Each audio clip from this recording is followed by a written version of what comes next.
In this video lesson, you'll discover what a variegated wash is and how to apply this wash method when creating watercolor paintings.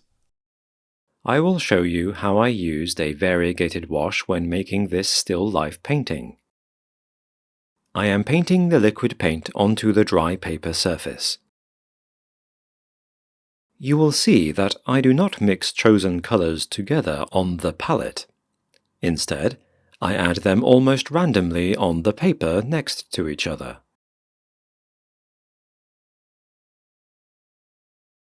Brush strokes with different colors overlap each other, and the paint flows freely between them.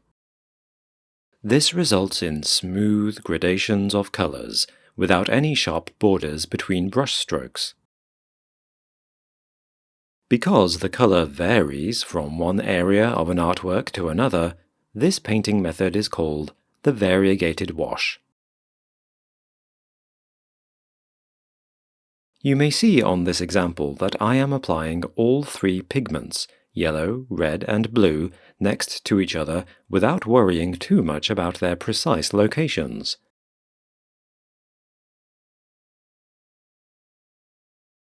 However, what I do pay attention to are objects that I would like to keep white for now, such as the big vase in the middle of this artwork. That is why I accurately paint around that vase. I also leave white highlights of the blue bowl and red pepper by painting around them.